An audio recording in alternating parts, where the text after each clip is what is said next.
지난 금, 토, 일 이렇게 해서 영성 수련회를 다녀왔습니다. 그러면서 세 가지 포인트를 가졌는데 첫 번째는 하나님과의 대화입니다. 하나님과의 대화는 말씀을 듣는 것도 그리고 기도하는 것을 대화라고 얘기하지만 그러면서 제가 포인트를 잡고 여러분들과 함께 나누었던 거는 침묵 가운데 하나님과 대화하는 것을 함께 나누기를 원했습니다.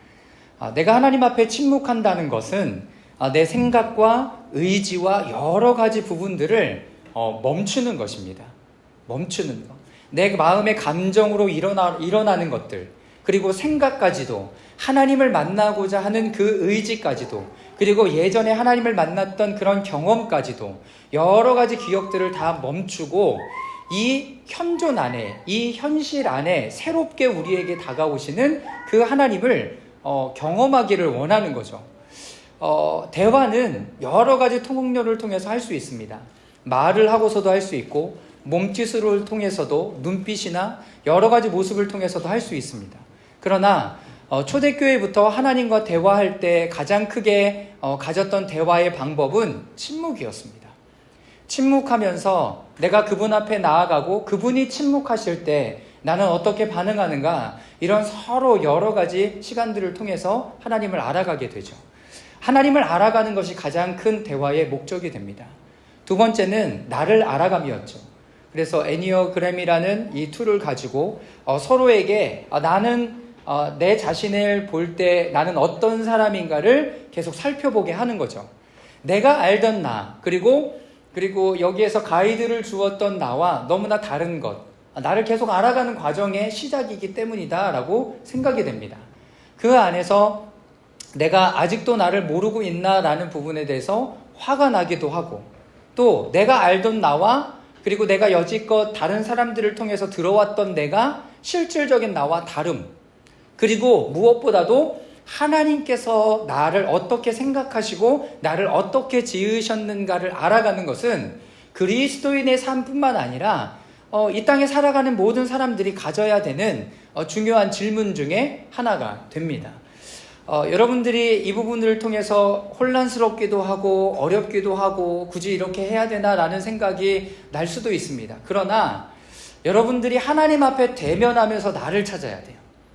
세상에서 돈 벌고 있는 나, 세상에서 이 일을 하고 있는 나로 나를 찾으면 여러분, 하나님과 내가 가져가는 이 나를 여러분 잊어버릴 수가 있습니다. 아니요, 잃어버릴 수가 있습니다.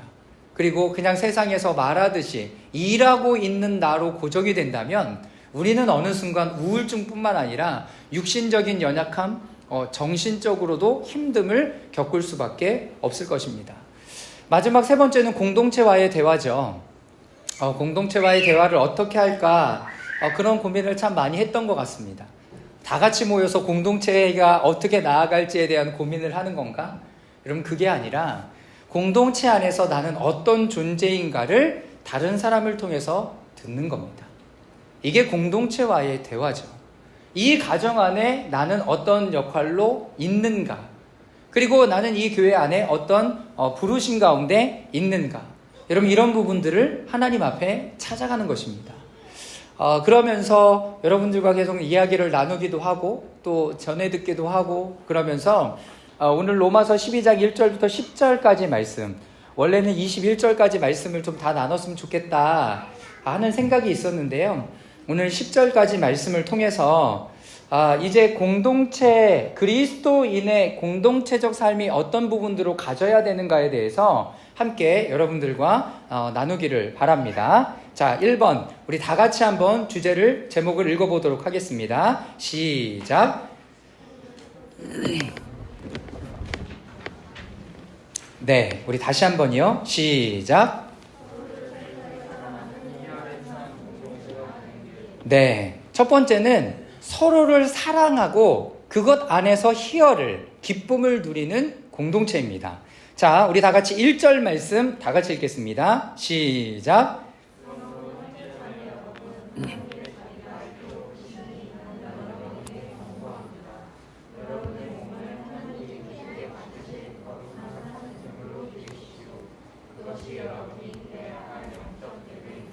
네. 리프레임 세미나를 통해서도 로마서 12장 1절과 2절 말씀을 함께 나눈 적이 있습니다. 여기에 여러분들의 몸을 하나님이 기뻐하시는 거룩한 산제물로 드리십시오 라고 얘기했을 때 거룩함이 뭐라고 얘기했냐면 리프레임에서는 다른 사람들을 세워주고 그 사람들의 정체성으로 나아갈 수 있도록 도와주는 일에 산제물로 드린다는 것은 우리가 그 중간의 역할을 선다라는 것입니다. 그런데 그것이 영적 예배다라고 얘기했을 때 어떤 예배라고 얘기했습니까? 리즈너블한 합리적인 예배다라고 이야기를 했습니다. 그러니 내가 드리는 예배의 핵심은 뭐냐면 그냥 나 거룩해 조용하게 있는 게 거룩한 것이지가 아니라 이 하나님께서 우리에게 맡겨주신 거룩한 산제물로 드리라라고 얘기했을 때 나를 통해서 다른 사람들을 세워주고 그 사람들의 정체성으로 세워져 나아갈 수 있도록 격려하고 위로하는 것이 그리스도인들이 공동체뿐만 아니라 세상과 가정 안에서 가져야 하는 예배의 참된 모습이다라고 이야기를 했습니다. 여러분 이 부분들이 기억나셔야 되는 거죠. 자, 그런데 오늘 말씀의 1절 말씀에 보면 그러므로 형제자매 여러분 이렇게 하고 있습니다. 자, 그러면 어떤 단어가 중요하냐면 그러므로라는 단어가 매우 중요한 단어가 됩니다. 이 그러므로는 로마서 1장 1절부터 로마서 11장 마지막 절까지의 모든 내용들을 다 받는 그러므로가 되기 때문에 그렇습니다. 자, 바울은 기독교 공동체 안에 사랑의 필요성과 그 중요한 특징들에 대해서 강력하게 선포합니다. 기쁨과 희열이 털을 잡고 그것을 표현하는 사랑이 절실한 세대에 살고 있죠. 그래서 교회를 다님에도 불구하고 사랑이 느껴지나 안 느껴지나 이런 이야기들을 많이 하고 있죠. 그러나 우리의 힘으로는 도저히 그런 사랑을 할 수 없다는 것을 인정하고 받아들여야 합니다. 그쵸? 여러분, 그래서 여러분 아무리 사랑이 많은 사람이라도 몇 년을 쏟으면 다 뭐가 되게 돼 있어요? 고갈이 되게 돼 있어요. 그래서 특별히 여기 엄마들, 아빠들이 어떤 사랑으로 우리 자녀들을 사랑해야 하냐면 하나님의 사랑으로 자녀들을 사랑해요. 하나님의 사랑으로. 그러니까 내 사랑은 여러분 고갈이 돼요. 내 돈은 고갈이 돼요. 그쵸? 월급날만 차 있는 돈이잖아요. 근데 그것이 내가 쌓아놓는다고 쌓아지는 돈이 아니라 이 모든 것이 하나님으로부터 공급받았다는 것을 알고 하나님으로부터 이것을 적절하게 사용하라는 걸 알고 흘려보낼 때 이것이 더 충만하게 채워지고 여러분 고갈되지 않는 사랑으로 걸어갈 수가 있습니다. 자, 그렇게 되면 어떻게 되냐? 제가 파란색으로 글씨를 써두었습니다. 다 같이 한번 읽어보겠습니다. 시작. 하나님의 사랑에 대한 경험이 있어야 한다. 믿음을 통해 율법주의로 해방될 때 생겨나는 능력이 경험이 있어야 한다. 자신의 백성을 향하신 측량할 수 없는 하나님의 신실한 경험이 있어야 한다. 삶을 변화를 가져오는 경험들과 연결되어 있어야 한다. 여러분 이 사랑을 어디서 경험하고 알 것인가? 첫 번째는요, 하나님의 사랑에 대한 경험이 있어야 돼요. 여러분들이 하나님의 사랑을 받은 그 경험이 있는가? 여러분 이거를 반드시 점검해야 돼요. 여러분 침묵과 그리고 한 주간에 있었던 일들과 이런 부분들을 고민하는 것은 하나님의 사랑을 다시 기억하게 하는 것입니다. 만약에 이 시간이 없다면 우리는 계속 뭐 하고 있는 거예요? 여러분 죄송하지만 소진하고 있는 거예요. 소진하고 있는 거예요. 그래서 반드시 뭐 해야 돼요? 멈추셔야 돼요. 반드시 멈추셔야 합니다. 지난주에 TV에서 나오는 그 로마 시대에 대한 이야기를 좀 재밌게 봤어요. 여러분 누구 때문에 이렇게 주일날 쉴 수 있게 됐는지 아세요? 모르세요? 우리 강은경 선생님? 누구 때문에 이렇게 쉴 수 있게 된? 여러분 콘스탄틴 대제 때 주일을 휴일로 결정을 했대요. 그래서 여러분들이 쉬고 있대요. 이스라엘 백성들, 특별히 유대인들에게는 뭐가 있어요? 안식일이 있었어요. 안식일이 있었어요. 그리고 313년에 콘스탄틴 대제가 국교로 인정하고 14년부터 그것을 적극적으로 장려했을 때 유대인들이 안식일을 쉬니까 그러면 주일에 일요일날 태양신을 섬기는 그날 함께 쉬면서 너희들 예배드려라 라고 이 시간을 열어줬다는 거예요. 여러분, 그렇게 되면서 유대인들도 그 시간에 하나님을 예배하면서 찬양하고 이런 시간들을 가졌던 것처럼 우리는 그 역사적인 유산을 많이 받고 있는 거죠. 여러분, 그러면 그 시간에 뭐 해야 돼요? 여러분, 멈추고 나를 뒤돌아보면서 나를 다시 새롭게 하는 시간들을 가져야 합니다. 여러분, 주일이 안식일이 아니죠. 안식일을 얘기하면 두 가지를 항상 얘기하잖아요. 여러분, 창조와 뭘 기억해요? 구원을 기억합니다. 내가 하나님 앞에 멈추면서 내가 하나님 앞에 창조되었던 그 일들을 다시 생각하고 내가 하나님 앞에 구원받았던 것을 다시 기억함으로 말미암아 하나님의 뜨거운 사랑을 경험하게 되는 거예요. 여러분, 그 시간들을 반드시 여러분 회복하는 은혜가 있기를 주님의 이름으로 축원합니다. 두 번째는 뭐예요? 믿음을 통해 율법주의로부터 해방될 때 생겨나는 능력의 경험이 있어야 합니다. 믿음을 통해서 여러분들 율법적으로 예배드리는 것이 아니라 내가 주일날 예배드려야 구원을 얻는 것이 아니라 구원받은 사람들이 하나님 앞에 기쁨으로 감사로 고백하는 이 날이 어떤 날이에요? 예, 하나님 앞에 드리는 예배의 날, 주님의 날인 거예요. 여러분, 그것이 자유케 되어진 역사가 있어야 되죠.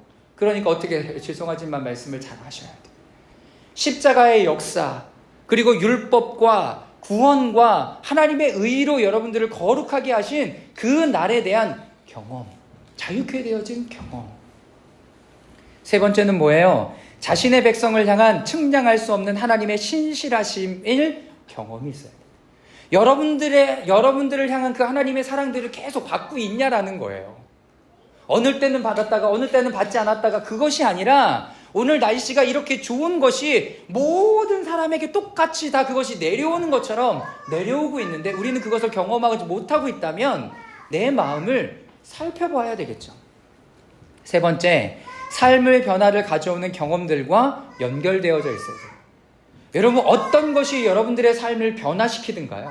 어떤 것이? 예배 드리는 것이요?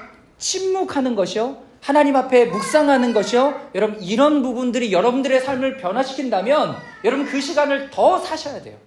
여러분들의 대가를 지불해서라도 여러분 그거를 사셔야 돼요. 다 그런 거지가 아니에요. 여러분, 이런 부분들을 놓쳐버리면 하나님의 사랑에서 멀어질 수밖에 없어요. 이것을 하면 하나님의 사랑을 받는다가 아니에요. 여러분, 하나님의 사랑을 기억하기 위해서 이런 부분들을 점검해 보시다라고 이야기를 합니다. 찰스 스윈돌 목사님은 그러므로라는 단어에 세 가지 어떤 중요한 주제들을 이야기한다라고 얘기합니다. 자, 첫째, 5장 1절의 기록, 그러므로는 하나님과 바른 관계가 무엇인지 이야기해 줍니다. 로마서 12장 1절에 그러므로가 나오기까지 5장에 8장에 그러므로라는 단어가 똑같이 또 나와요. 그러면 그것을 통해서 로마서 12장까지 나왔을 텐데 그것이 의미하는 것이 무엇인가 보는 거예요. 자, 첫 번째, 5장 1절 말씀을 다 같이 읽어보겠습니다. 시작.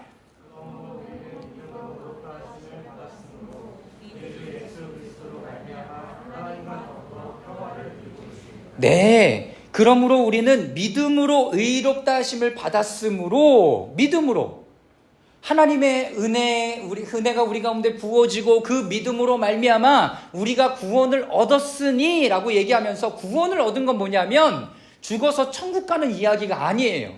이제는 여러분들이 하나님의 구원을 얻었다는 것은 하나님과 나와의 관계가 회복되었구나. 여러분, 이것을 기억하셔야 돼요. 회복된 관계 가운데 하나님과 지속된 관계를, 예배를, 교제를, 나눔을, 사랑을 할 수 있게 된 관계구나. 여러분, 이것을 기억하는 것이 여러분 구원이에요. 이것이 칭의죠. 여러분들을 의롭다 여겨주는 것. 이해가 되십니까? 두 번째, 로마서 8장 1절 말씀인데요. 다 같이 한번 읽어보도록 하겠습니다. 시작. 정죄를 받지 않습니다. 그러므로 로마서 8장 1절에 나오는 그러므로는 그럼 뭐예요? 여러분, 내가 안전하다는 거예요. 뭐로부터? 정죄를 하는 세상의 어떤 생각으로부터 내가 안전하게 버틸 수 있다라는 거예요. 로마서 7장까지 오기에 사도 바울이 7장에 이런 이야기를 합니다. 오라, 나는 곤고한 사람이로다 라는 이야기를 해요. 왜? 내 마음에 두 가지 법이 싸워. 첫 번째는 어떤 법? 육신의 법. 두 번째는 뭐예요? 성령의 법. 이 두 가지 법이 싸워요. 어떻게 싸웁니까? 여러분, 박 터지게 싸워요. 내 마음으로는 하나님의 법을 따라가고 싶어요. 예배도 드리고 싶고, 기도도 드리고 싶고, 침묵도 하고 싶고, 하나님의 비전을 쫓아 달려가고 싶고, 그런데 육신의 법이, 어떤 법이 나를 계속 올가매고 있어요. 그래도 돈 벌어야 되지 않겠니? 그래도 뭘 해야 되지 않겠니? 이거라도 해야 되지 않겠니? 예전에 내가 했던 나쁜 습관들이 계속 불쑥불쑥 튀어나오기 시작해요. 여러분, 이 두 가지 법이 싸우기 시작하는 겁니다. 그런데요, 사도 바울이 붙잡았던 건 뭐예요? 로마서 8장 1절이에요. 우리 다 같이 한번 읽어보도록 하겠습니다. 큰 소리로 시작. 그러므로 그리스도 예수 안에 있는 사람들은 정죄를 받지 않습니다. 여러분, 사도 바울이 붙잡았던 건 이거예요. 내 육신이 깔아앉고 내 정신적으로 몽롱해지고 내 마음이 어려워지고 있는데, 사도 바울이 붙잡았던 건 뭐예요? 그러므로 그리스도 예수 안에 있는 사람들에게는 결코 정죄함이 없습니다. 여러분, 이걸 붙잡은 거예요. 이거를 붙잡은 거예요. 사도 바울이 붙잡은 건 이겁니다. 여러분들 마음 가운데 육신의 법과 그리고 성령의 법이 부딪히고 싸울 때 어떻게 하라고요? 로마서 8장 1절이 여러분들 마음속에 되뇌어지고 입에서 응얼대어지고 선포되어지고 마음 가운데 선포되는 귀한 은혜가 여러분들에게 있기를 주님의 이름으로 축원합니다. 여러분, 셋째는 뭐예요? 로마서 12장 1절이에요. 하나님에 대한 칭의, 관계가 회복되어졌어요. 내 안에 육신의 법과 성령의 법이 싸워요. 세 번째는 이제 하나님의 사람으로 들여져 나아갈 때 어떻게 하라라고 얘기합니까? 그러므로 라고 얘기하면서 12장 1절 말씀을 얘기하는 거죠. 다시 한번 로마서 12장 1절 말씀을 우리 다 같이 한번 읽어보도록 하겠습니다. 시작. 그러므로 형제자매 여러분, 하나님의 자비가 이토록 크시니 나는 여러분에게 권고합니다. 여러분의 몸을 하나님이 기쁘시게 받으실 만한 거룩한 산제물로 드리십시오. 이것이 여러분들이 드려야 할 영적 예배입니다. 네. 이제 우리가 어떻게 살아가야 되는가에 대한 이야기를 합니다. 그런데 그러므로 형제자매 여러분 하면서 그 다음에 나오는 단어가 무슨 단어예요? 어떤 단어예요? 여러분, 자비가 뭐예요? 은혜는 뭐예요? 하나님이 값없이 부어주시는 게 은혜예요. 긍휼은 뭐예요? 죄의 대가를 받을 수밖에 없는데 받지 않게 하는 것이 긍휼이에요. 불쌍히 여김. 그래서 은혜와 긍휼이 같이 가야 돼요. 하나님께서 우리를 값없이 사랑해 주시는 것뿐만 아니라 여러분들이 죄에 빠져서 죄의 대가를 받을 수밖에 없는 것에 대해서 건져내시고 구원해주시고 그것을 받지 않게 해주시는 게 긍휼. 여러분, 그럼 자비는 뭘까요? 여러분, 자비는 뭐냐 하면 이게 이제 불교적인 용어인데요. 남을 깊이 사랑하고 가엾게 여기는 거예요. 불쌍한 게 맞죠. 그런데 불쌍함으로는 긍휼이란 단어를 써도 돼요. 근데 이 불쌍함은 뭐냐면 이렇게 얘기하죠. 뭐라고 얘기해요? 중생에게 즐거움을 주고 괴로움을 없게 함. 이건 불교적인 용어예요. 그러니까 괴로움을 없애주고 이제는 뭐야? 기쁨을 누리라는 거예요. 기쁨. 이 기쁨이 부어지는 게 주의 자비예요. 그러니까 주의 자비가 내려, 이게 처지는 주의 자비가 이렇게 부르든가요? 아니요. 기쁨으로 하라고 빨리 불러요. 그건 뭐냐면 우리 가운데 괴로움을 없게 해주고 즐거움을 주는 게 자비예요. 그러니까 여러분들이 언어와 단어를 모르면 성경을 뜬구름 잡게 읽는 거예요. 하나님의 사랑이 뭔가를 모르면 내가 그 사랑을 얘기하고 있지만 그 사랑을 받는 거는 다른 얘기가 되는 거죠. 그렇기 때문에 성경의 단어를 모르겠으면 여러분 찾아보셔야 돼요. 저도 찾아보거든요. 응?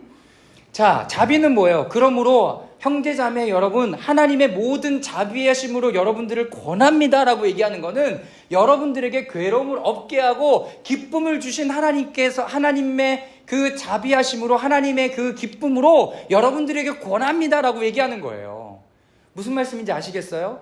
힘들고 어려운 거 계속 하십시오가 아니라 여러분들은 이 하나님의 자비하심으로 기쁘게 되었으니 그 기쁨 가운데 뭘 하라는 거예요? 여러분들의 몸을 거룩한 산제물로 드리라라고 이야기를 하는 거예요.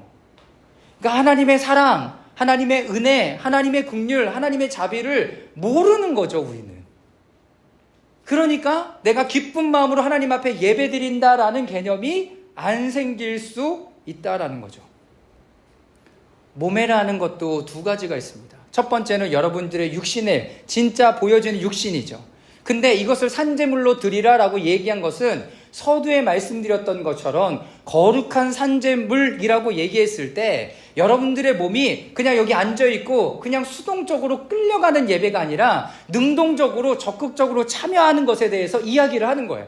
여러분들의 재배가 그러면 다른 사람들을 도와주고 안 도와주고 내 맘 아니에요 라고 얘기할 수 있지만 하나님의 명령은 그게 아니에요. 뭐 하라는 거예요? 이 사람이 다시 자신의 정체성으로 세워질 수 있도록 뭐 하라? 도와주라 라는 거예요. 지금 공동체 얘기하고 있습니다. 그러니까 여러분들이 그 공동체 안에서 그 사람들을 세워줄 수 있도록 여러분들이 적극적으로 능동적으로 움직이라라는 이야기를 하고 있어요. 그게 뭐다? 여러분들의 실질적인 예배다라고 얘기하고 있는 거죠. 두 번째는 몸에 관해서 이야기할 때 공동체를 이야기합니다. 여러분들의 몸을 거룩한 산제물로 드리십시오라고 얘기했을 때 몸은 여러분들의 그냥 개인적인 몸도 있지만 공동체적인 몸도 있는 거예요. 그러니까 우리 리프레임 처치는 이 리프레임 처치의 부르심 안에서 다른 사람들을 세워주고 섬겨주는 모습으로 나아가라 라는 그 부르심을 가지고 있는 것입니다. 자, 그럼 이 몸을 어떻게 하는가? 거룩한 산제물로 드리라 라고 이야기를 합니다. 아까 말씀드렸죠. 산제물이 뭐예요? 그 중간에 서 있는 모습을 가지고 격려하고 위로하고 세워주는 일들을 하는 거예요. 자, 거기에 제가 에베소서 2장 2절 말씀 써놨는데요. 다 같이 한번 읽어보겠습니다. 에베소서 2장 2절이에요. 시작. 그때 여러분은 허물과 죄 가운데 이 세상의 풍조를 따라 살았고 공중 권세 잡은 자의 통치자 곧 지금 불순종의 자식들 가운데 작용하는 영을 따라 살았습니다. 여러분들이 공동체적으로 또 하나님 앞에 여러분들의 몸을 들여 나아갈 때 이 세상의 컨디션이 어떤 줄 알아야 돼요. 리프레임에서는 뭐라고 얘기했습니까? 하나님께서 이 모든 것을 창조하셨기 때문에 어떡하다? 거룩하다라고 얘기했어요.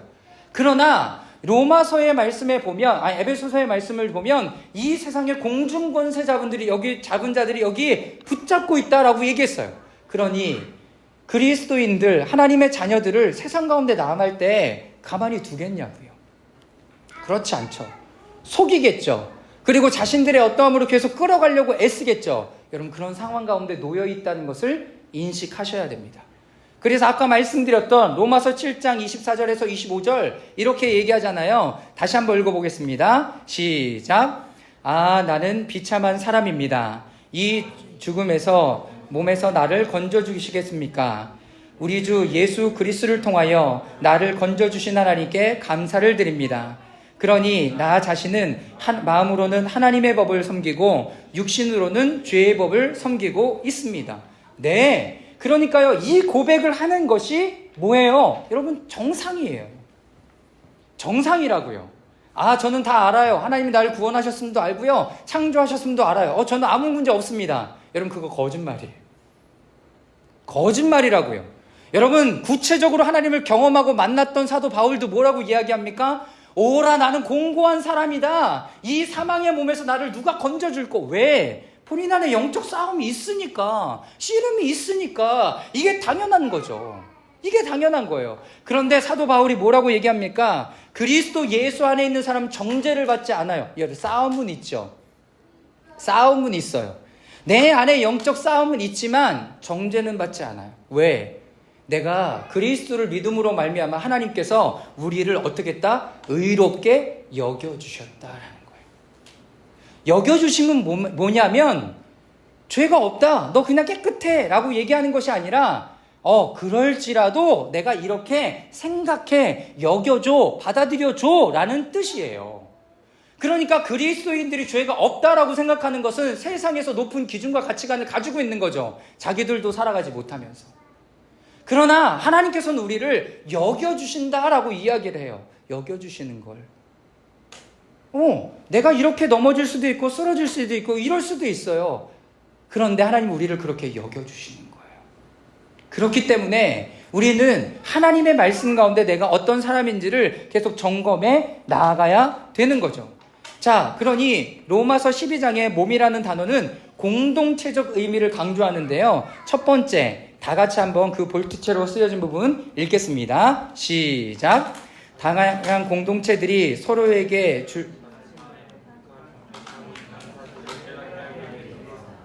다양한 공동체들이 서로에게 줄 자신만의 독특한 정체성이 있다는 사실을 깨닫게 하기 위해서. 다르다고요. 여러분 다 똑같지 않아요. 달라요. 근데 괜찮아요. 제가 요즘 가을 사진을 좀 많이 찍고 있습니다. 네, 가을 사진 찍고 있는데요. 어떤 사진이 예쁜지 아세요? 파란색만 있는 사진이 예쁘지 않고요. 빨간색도 있고 노란색도 있고 파란색도 있고 거기에 중간에 전깃줄이 지나가면서 몇 줄 이렇게 짝대기도 있는 게 예쁘더라고요. 여러분 한 색깔만 있으면 안 돼요. 저 같은 사람만 있으면 안 돼요.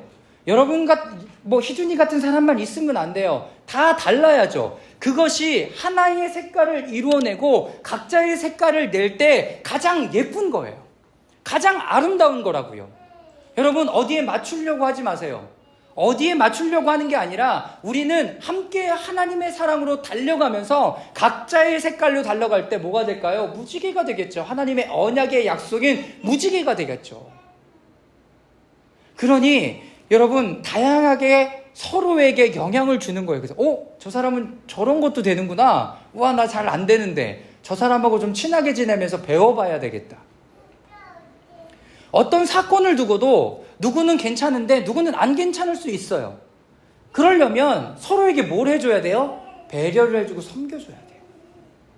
여러분 이것이 공동체 안에 한 몸이다라고 이야기할 때 표현되는 단어가 주는 의미다라는 거예요. 자, 두 번째 제가 읽어보겠습니다. 우리가 드리는 몸은 거룩하다. 거룩하게 구별될 수 있는 것은 하나님의 사랑과 용서 때문이다. 하나님의 사랑과 용서가 있다라는 것은 어떻게 하는 거예요? 서로를 받아주는 거예요. 서로를 받아주는 거. 여러분 용납과 용서는 서로를 받아주고 이해해주는 거예요. 용서는 뭐예요? 여러분 용서해주는 거예요. 너 괜찮아. 내가 괜찮아. 이렇게 얘기해주는 거. 용납은 어떤 거예요? 받아주는 거예요. 왜? 여러분 서두에 말씀드렸죠? 이게 고갈이 돼요. 그래서 계속 기억해야 되는 건 뭐예요? 내가 몇 달란트를 탕감받았는가? 내가 얼마큼의 큰 은혜로 내가 내 죄를 용서받았는가를 알 때 다른 사람의 정말 티끌만한 부분들을 여러분 용서할 수 있게 되어지는 거예요. 그게 내 용서예요? 아니요. 하나님의 용서예요. 몸이다라고 얘기할 때는 이런 용서와 용납 가운데 있는 거예요. 자, 세 번째 다 같이 한번 읽어보겠습니다. 시작. 네, 우리의 재물은 하나님의 기쁨이 됩니다. 하나님의 기쁨이 된다는 게 무슨 말인가? 공동체 한 사람 한 사람이 서로를 위하여 격려해주고 성원에 힘입어 자유한 가운데 있다면 존재가 공동체의 기쁨이 되는 거죠. 그 존재가 기쁨의 공동체가 되려면 어떻게 돼야 돼요? 여러분 그 룰 가운데 함께 케어하고 돌보고 그 규칙에 따라가고 여러분 그럴 때 서로에게 기쁨이 되는 거죠. 자, 이런 부분들을 지금 로마서 12장 1절 가운데 그러므로 라고 이야기할 때 그리고 거룩한 산제물로 드리십시오 라고 얘기할 때 이야기가 되어지는 부분입니다. 자, 두 번째 다 같이 한번 읽어보도록 하겠습니다. 시작. 틀에 박히지 않는 삶, 참된 자신으로 지속적인 변화. 네, 2절 말씀을 다 같이 한번 읽어보겠습니다. 시작. 그리고 이 시대에 순응하지 말고 여러분의 생각을 새롭게 함으로 변화를 가지십시오. 그러면 여러분은 하나님의 뜻이 무엇인지 그분은 선하시고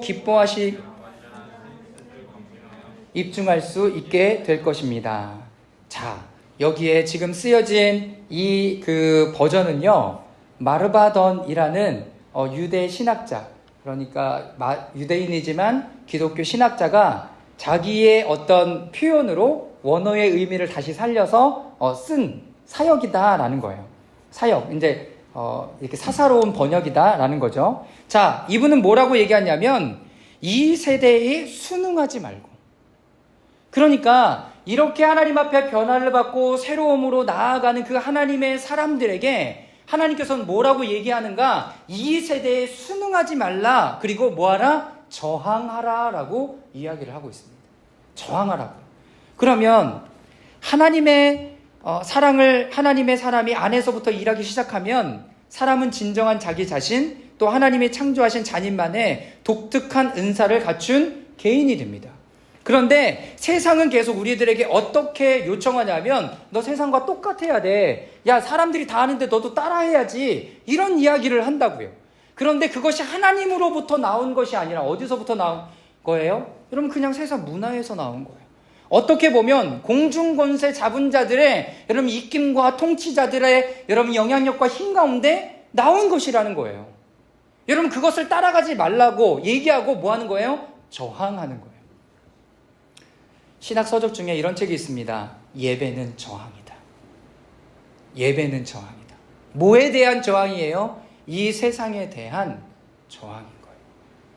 여러분, 그렇다면 여러분들이 예배를 드리면서 말씀을 들으면서 여러분들이 이곳 가운데 함께 다른 사람들을 섬겨주고 격려해주고 위로함으로 말미암아 세상과 다른 패러다임 가운데 하나님의 나라를 이곳 가운데 살아감으로 말미암아 세상에서는 어떤 여러분 저항의 메시지를 주고 있는 거죠.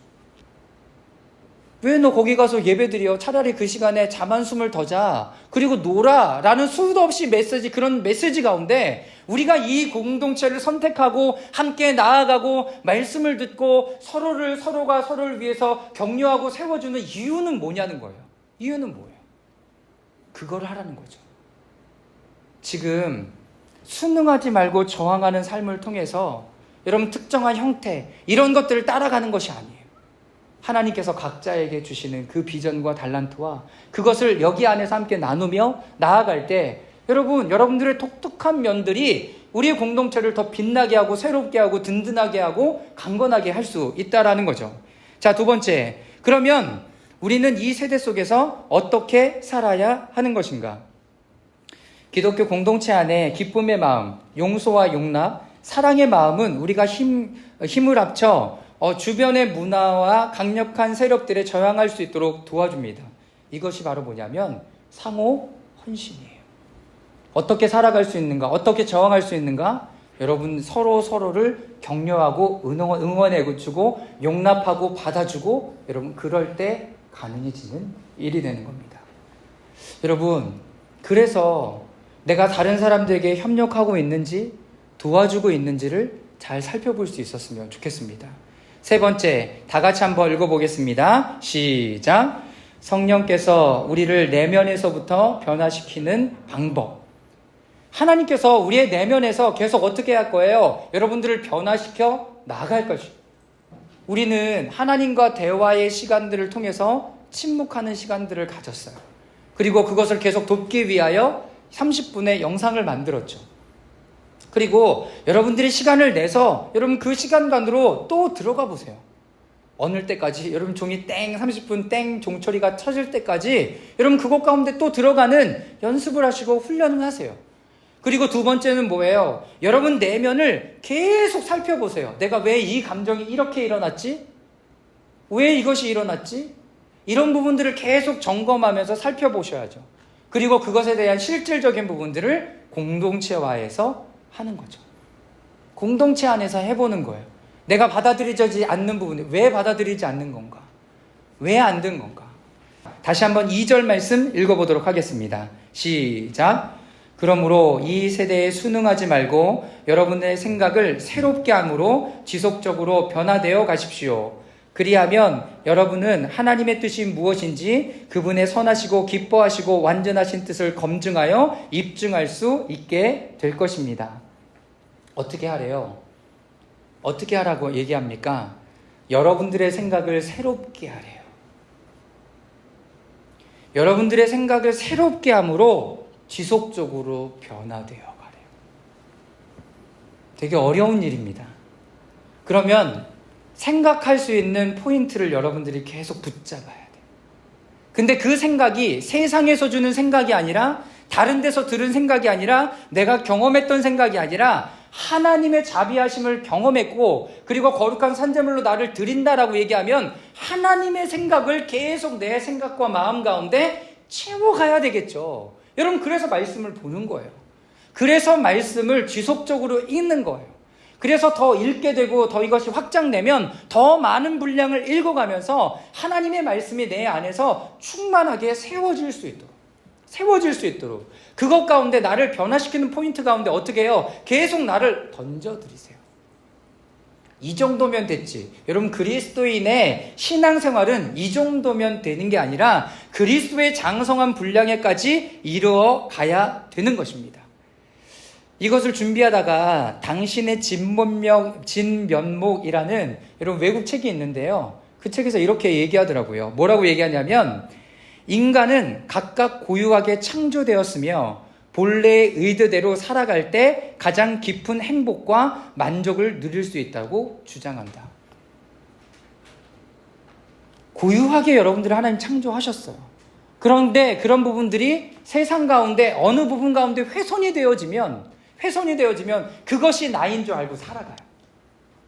아니죠. 여러분, 하나님 앞에 여러분들이 새롭게 변화를 받아야 돼요.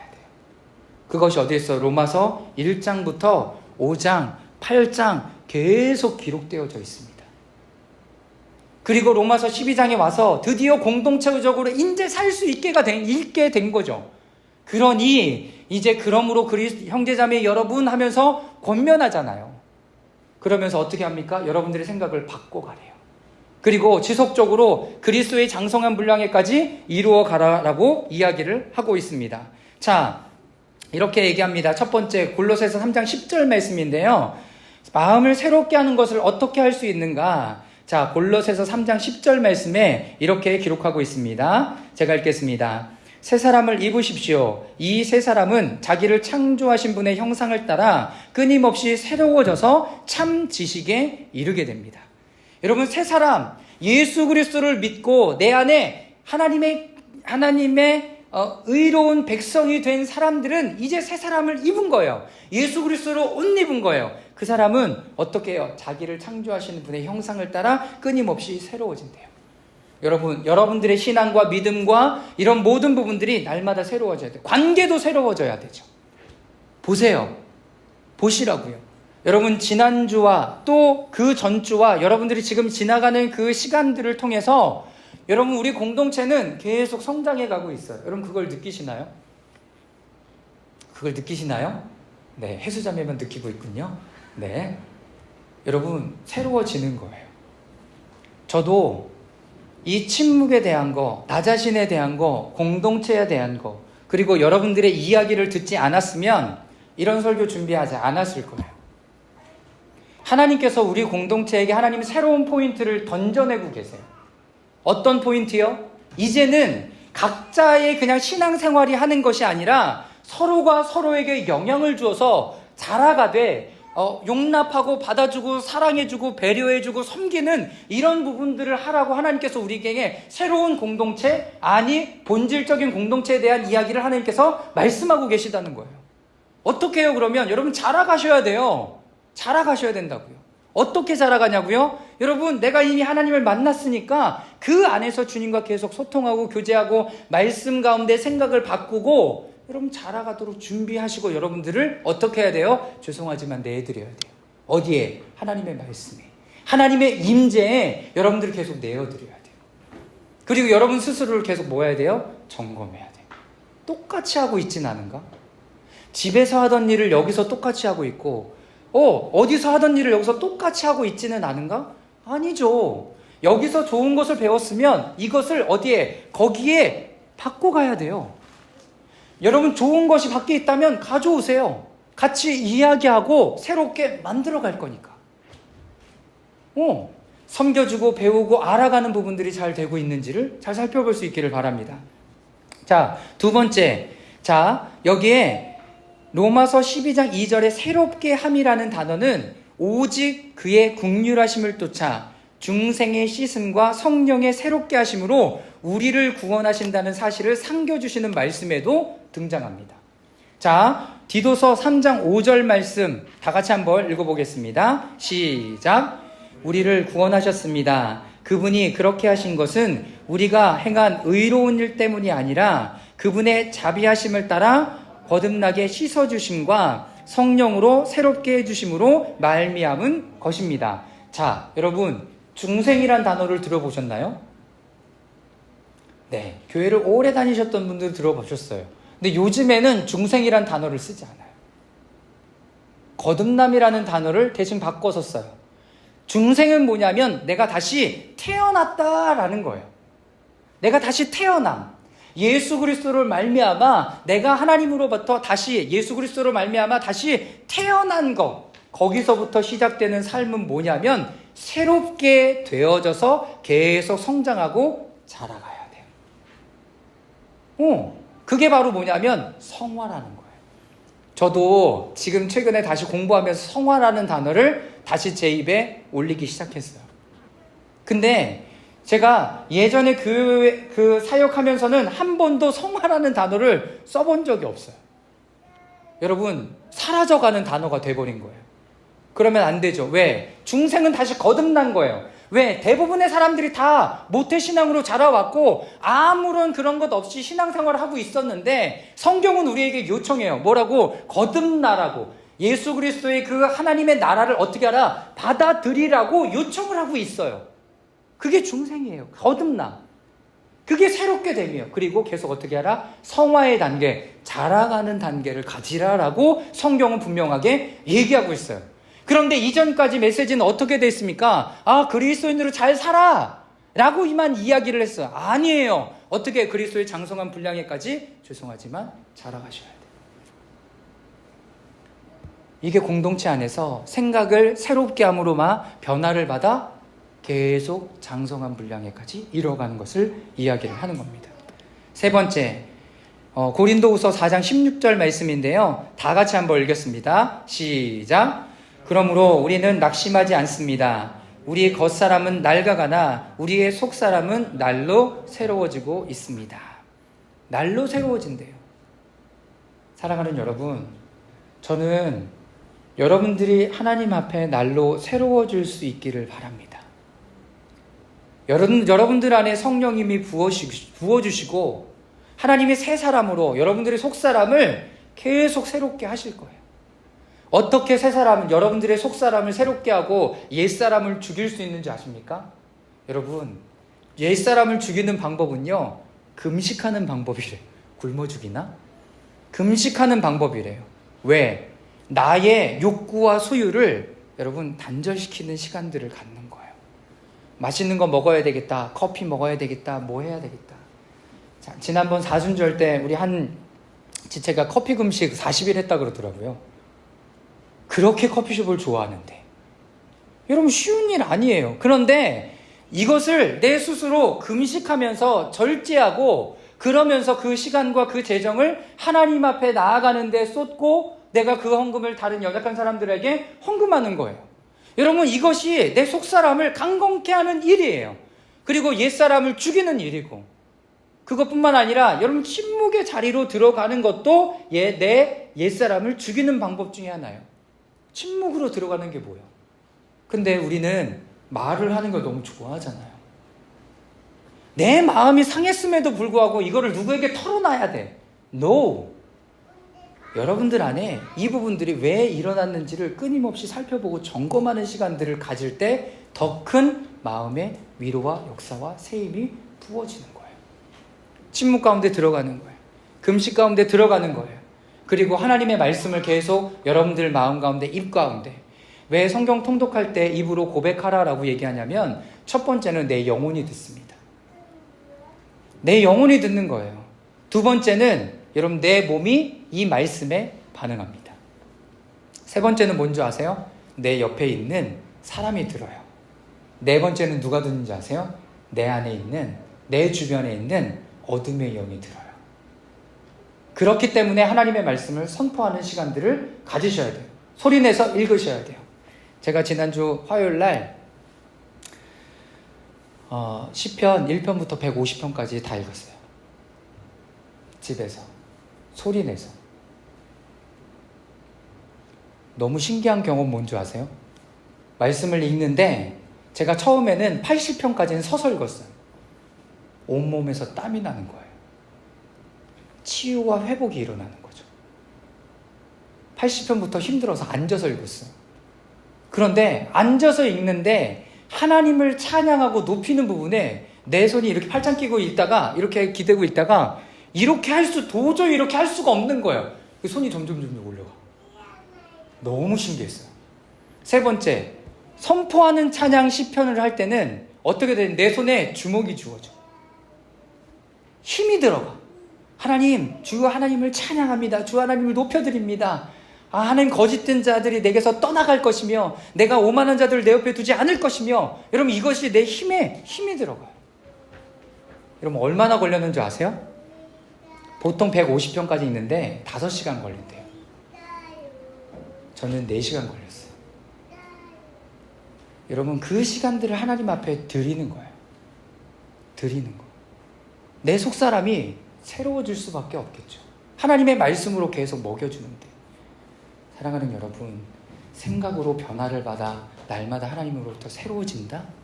그냥 내가 새로워질 수 있는 줄 아십니까? 여러분 그런 원리는 없어요. 그런 원리는 없어요. 말씀을 읽고 내가 금식하고 침묵의 자리로 들어가고 그리고 하나님의 말씀을 내 가운데 선포하고 나아갈 때 여러분 그 일들이 일어나는 거예요. 마지막 세 번째, 삶으로 드리는 원리. 자, 너무나 구체적으로 나와 있어서 이걸 하나하나 다 얘기할 수가 없어요. 다 같이 한번 큰 소리로 함께 읽겠습니다. 다 같이 한번 읽겠습니다. 3절부터 10절까지 함께 읽겠습니다. 시작. 나는 내가 받은 은혜를 힘입어서 여러분 각 사람에게 말합니다. 여러분은 스스로 마땅히 생각하는 것 이상으로 생각하지 말고 하나님께서 각 사람에게 나누어 주신 믿음의 분량대로 분수에 맞게 생각하십시오. 한 몸에 많은 지체가 있으나 그 지체들이 다 같은 일을 하는 것은 아닙니다. 이와 같이 우리도 여럿이지만 그리스도 안에서 한 몸을 이루고 있으며 각 사람은 서로 지체입니다. 하나님께서 우리에게 주신 은혜를 따라 우리는 저마다 다른 신령한 선물을 가지고 있습니다. 가령 그것이 예언이면 믿음의 정도에 맞게 예언할 것이요, 섬기는 일이면 섬기는 일에 힘써야 합니다. 또 가르치는 사람이면 가르치는 일에, 권면하는 사람이면 권면하는 일에 힘쓸 것이요, 나누어주는 사람은 순수한 마음으로, 지도하는 사람은 열성으로, 자선을 베푸는 사람은 기쁜 마음으로 해야 합니다. 사랑에는 거짓이 없어야 합니다. 악한 것을 미워하고 선한 것을 굳게 잡으십시오. 형제 사랑으로 서로 다정하게 대하며 존경하기를 서로 먼저 하십시오. 여러분 이것이 실제로 드리는 삶의 원리로 사도 바울이 로마에 있는 교인들에게, 공동체에 있는 사람들에게 주는 하나님의 말씀이었습니다. 제가 서두에 말씀드렸던 것처럼 저는 20몇 절까지, 21절까지 다 이 부분들을 하고 싶었어요. 여러분 그런데 앞에 부분만 여러분 잘 듣고 여러분들의 삶에 적용하면 지금 3절부터 나오는 내용들은 여러분들이 충분히 깨닫고 적용할 수 있으리라고 생각이 됩니다. 특별히 여기에 보십시오. 3절 말씀에 보면 여러분은 스스로 마땅히 생각하는 것 이상으로 생각하지 말고 각 사람에게 나누어 주신 믿음의 분량대로 분수에 맞게 생각하래요. 내가 아직 어리고 내가 아직 잘 모르면 그런 부분을 내가 판단하거나 정죄하지 말라라는 거죠. 그렇기 때문에 우리 가운데 가져야 되는 것은 분수에 맞게 생각하라는 거예요. 내가 지금은 잘못된 것이 아닐까? 이거는 잘된 일이 아닐까? 내 안에 일어나는 감정은 자연스러운 거 아닐까? 내가 뭐 해야 되지 않을까? 여러분 그것이 믿음의 분량에 맞는지를 보시라는 거예요. 내 생각일 수 있어요. 그렇기 때문에 어떻게 해야 돼요? 하나님께서 주신 생각이 맞는지를 스스로 점검해 봐야 돼요. 점검해 봐야 돼요. 한 몸에 많은 지체가 있으나 그 지체들이 다 같은 일을 하는 것이 아니다라고 얘기했어요. 많은 지체들이 있어요. 한이가 있고 마리아가 있고 기봉이가 있고 하코가 있는 거야. 그래서 지난번에 하코에게 찬양인도 시켰던 이유가 그거예요. 하코도 찬양인도 할 줄 아는데 할 시간이 없어? 그러면 너 넉넉하게 와서 예배 드리는 시간에 예배인도 좀 해. 저는 너무 좋았어요. 하코의 장점이 뭔지 아세요? 없으니까 다행이야. 있을 때 얘기하면 그 사람을 위한 것 같잖아. 하코의 장점이 뭐냐면 너무 서로의 축복하는 거를 잘해. 그 사람의 장점이에요. 기봉 형제는 뭘 잘해요? 디보션을 잘해요. 혼자 하나님 앞에 예배하고 할 때 깊이 들어가는 사람이에요. 저는 뭐예요? 저는 액티브한 사람이에요. 여러분들 다 일으켜 세워서 무대 위로 끌어올리잖아요. 여러분 각자 다 다른 거예요. 그런데 내가 목사라고 야 나만 예배 인도할 거니까 너네 다 하지 마. 이게 아니라 같이 역할을 주어지신 그것 가운데 함께하며 나아가는 거죠. 아이들도 마찬가지. 하람이가 이렇다면, 그리고 로아가 그렇고 또 도은이가 그렇고 또 새로 태어날 아기가 그렇겠죠. 그런데 자라가는 때마다, 자라가는 이렇게 개월수마다 아이들이 반응하는 것이 다 다르잖아요. 요즘은 도은이가 또 난리잖아요. 하람이는 또 조용히 해요. 네, 다 개월수에 맞게 다른 거라고요. 그러니까 여러분들도 자라가는 개월수에 맞게 뭐 할 거예요? 다를 거예요. 다를 거라고요. 그러니 지금 내가 이렇다고 해서 좌절하고 마음이 어려워질 것이 아니요. 내가 더 많이 배웠다고 내가 또 높이 있다고 생각할 것도 아니요. 서로가 서로에게 격려해주고 위로해주고 세워주고 저 사람이 부족한 것을 내가 도와줄 때 우리 공동체가 더욱더 하나님이 기뻐하시는 모습으로 드려지게 될 거라는 거죠. 여러분 그런 부분들을 생각해 보십시오. 사랑에는 거짓이 없어야 합니다. 악한 것을 미워하고 선한 것을 굳게 잡으십시오. 형제 사랑으로 서로 다정하게 대하며 존경하기를 내가 먼저 받으면 하래요? 네, 인스타에는 그런 거 있어요. 선팔해 주시면 마팔합니다. 네, 여러분 하나님의 사랑의 원리는 그거 아니에요. 너희가 먼저 어떻게 하라? 하라. 먼저 존경하라. 존중해 주라라고 이야기합니다. 제가 결론을 거기에 써놨습니다. 우리 한 사람 한 사람은 하나님이 그분의 모양과 형상으로 만드셨지만 각자에게 주신 은사와 달란트는 그리고 성향은 모두 다릅니다. 세상에서는 성향이 다르고 맞지 않을 때 어느 순간까지는 견디다가 도저히 못 견디면 어떻게 하냐면 떠나갑니다. 근데 그리스도인의 공동체는 달라요. 하나님께서 그렇게 그 공동체를 부르시지 않았고 여러분들을 사랑하시지 않았고 그런 것 때문에 여러분들이 각자의 성향과 은사와 달란트를 주신 게 아니라는 거예요. 그럼 뭐냐면 이렇게 되는 거죠. 극히 그리스도인들의 공동체는 하나님의 모두 다르게 지었으니 한 성령 안에서 만드셨다고 고린도전서 12장에 이야기를 하고 있습니다. 근데 뭐예요? 다 기초가요. 사랑에서 나오고 성령에서 나와요. 누구는 가르치는데 한 성령으로, 누구는 뭘 하는데 성령 안에서, 누구는 뭘 하는데 성령 안에서 라고 이야기를 하고 있어요. 다 뭐에서 나오는 거? 성령에서 나온 거예요. 그러니까 저 사람이 저렇게 착한 것도, 저 사람이 저렇게 성실한 것도, 진영이가 그렇게 힘이 센 것도 누가 주신 거예요? 성령님께서 하신 거죠. 네, 여기서 웃으셔야 돼요.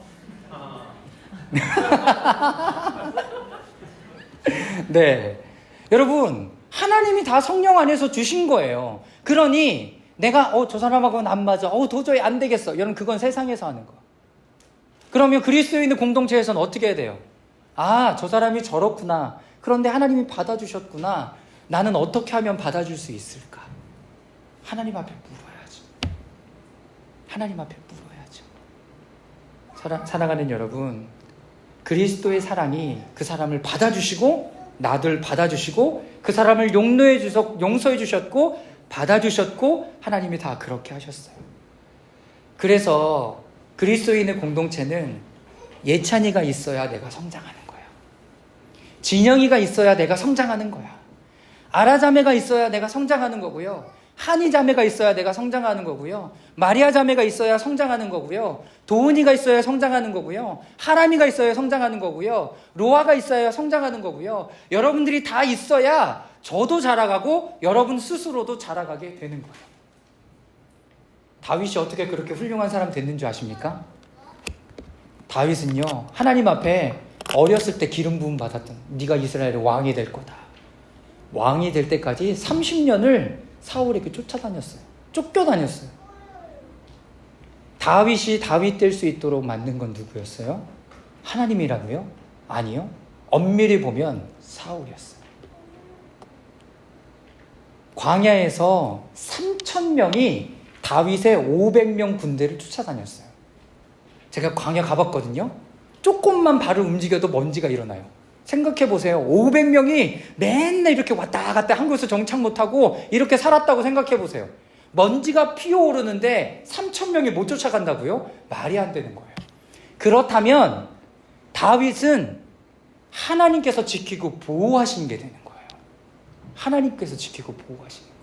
그런데 다윗이 있을 때마다 하나님 앞에 기도하는 건 뭐냐면, 하나님 저 인간 없애주십시오 라고 얘기했지만 실질적으로 그 사람의 옷자락 하나 잘랐을 때 마음이 얼마나 불편했어요. 다윗은 사울 앞에 서 있는 사람이 아니라 하나님 앞에 서 있는 사람이었습니다. 하나님 앞에 서 있는 사람. 저는 여러분들이 하나님 앞에 서 있는 사람이 되었으면 좋겠습니다. 저도 마찬가지고요. 얘기하잖아요. 기존인 교회는 이런 얘기를 해요. 하나님만 바라본다고 얘기해도 어찌 하나님만 바라보게 됩니까? 사람을 보지. 그런데 사람을 보는 게 아니라 다윗은 하나님을 바라봤고요. 내가 그 사람을 어떻게 하면 마지막까지 섬길 수 있을까를 생각했던 사람이 다윗이었어요. 사울이 마지막 전투에 그의 아들과 함께 죽었습니다. 그리고 그 죽음을 알려줬던 전령에게 이야기를 했습니다. 어떻게 그 일을 네가 알게 되었느냐. 사울 왕이 저에게 칼을 달라고 해서는 도저히 할 수 없어서 그가 이렇게 엎어져서 죽었습니다. 이런 비보를 전한 이 전령을 다윗이 단칼에 베어 죽입니다. 어떻게 한 나라의 왕, 하나님께서 세우신 왕을 네가 그렇게 가볍게 전했냐고. 여러분, 이것이 다윗이 하나님 앞에 서 있었던 모습이었어요. 그리고 정말로 나를 수십 년간 죽이려고 쫓아다녔던 그 왕을 지체를 수습해서 굿장으로 치려서 하나님 앞에 드렸던 사람이었습니다. 사랑하는 여러분, 우리 공동체는 이렇게 새롭게 출발하길 바랍니다. 어떤 사건을 대할 때 반응은 다 달라요. 그러면 이렇게 반응하지 않는 사람은 나쁜 사람이고 나하고 안 맞는 사람인가요? 아니에요. 안 맞는 사람이에요. 그런데 그 안 맞는 사람이 우리 공동체에 함께 있음으로 말미암아 우리는 같이 성장하고 자라고 그리스도의 장성한 분량에까지 나아갑니다.